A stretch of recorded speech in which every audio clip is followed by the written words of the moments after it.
Hello, and welcome to today's episode, where we're diving into a unique exploration of local history research methods. I want to take you on a journey through a project that truly challenged my team and me. One that started with a phone call on a crisp October afternoon back in 2022. Picture this. I'm in my office, surrounded by piles of old newspapers and dusty ledgers, when my colleague Janet calls me with some unsettling news. We've hit a dead end. Our project, aimed at uncovering the history of a small town called Riverbend, seemed to be unraveling right before our eyes. We were 3 months in, and suddenly, nothing seemed to add up. Now, this project was more than just an assignment. We were passionate about creating a resource for educational purposes, something that could tie into the 2025 initiatives to introduce local history into elementary education. But here we were, feeling like we were chasing ghosts. Janet's call was a real wake-up call for us. We needed to rethink our approach, and quickly. The next day, our small team gathered for a brainstorming session. The urgency in the room was palpable, but so was our determination to get this right.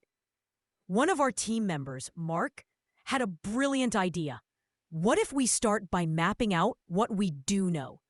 So we set out to create a timeline with all the information we had gathered. It was amazing to see patterns emerge as we worked. And one name kept cropping up: William Hargrove, a local merchant from the early 1900s. Yet every lead on him seemed to go nowhere. This got me thinking about a conference I'd attended the previous year, where a presenter discussed using technology in historical research. The idea of digital humanities was gaining traction, with institutions increasingly turning to digital resources. Could digital tools be the key to unlocking Riverbend's past? I suggested looking into online databases and digital archives, thinking they might offer more comprehensive insights than the physical records we had.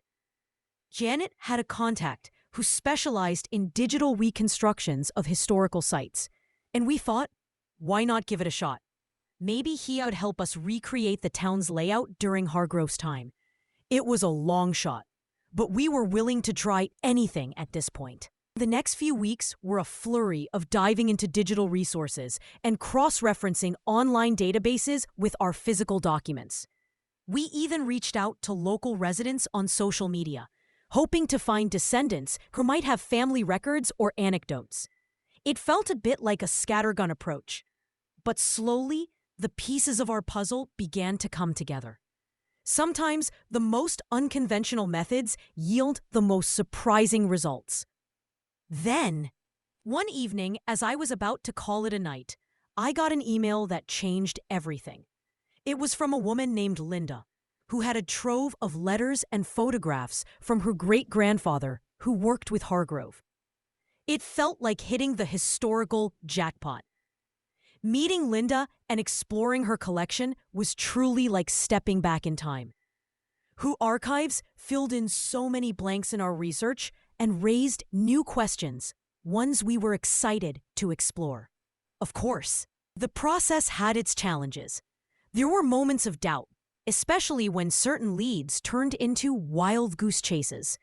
But each setback taught us something valuable about flexibility and perseverance in research. It reinforced how crucial community engagement is in uncovering local history. It's truly irreplaceable.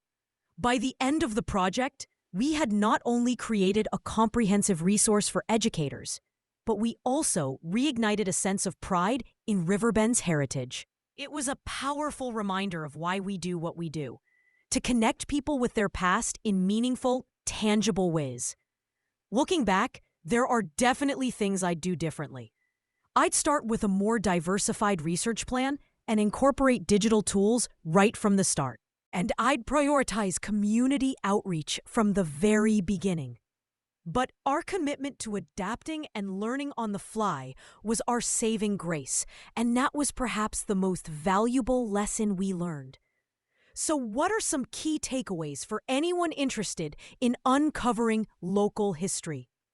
First, combining traditional methods like archival visits with cutting-edge digital resources and engaging the community can yield the most comprehensive results. Our experience with online databases, combined with personal anecdotes, was pivotal in uncovering key details about Riverbend. Community involvement isn't just important, it's crucial.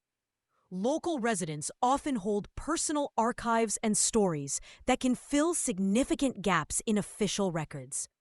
In our case, Linda's family records became the linchpin of our success.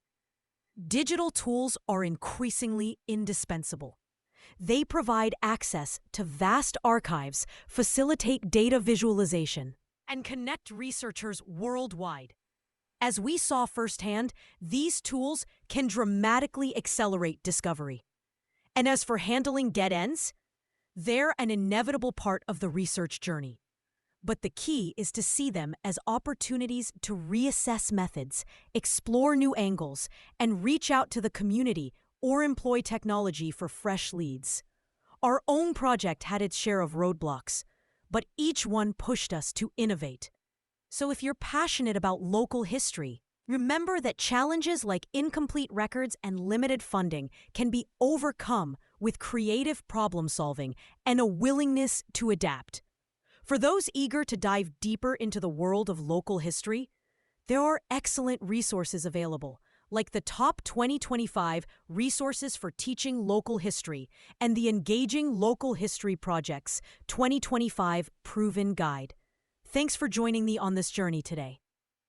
I hope this story inspires you to explore the past with fresh eyes and an open mind. Remember, history is all around us, waiting to be discovered. Until next time, keep digging and connecting with the stories that shape our world.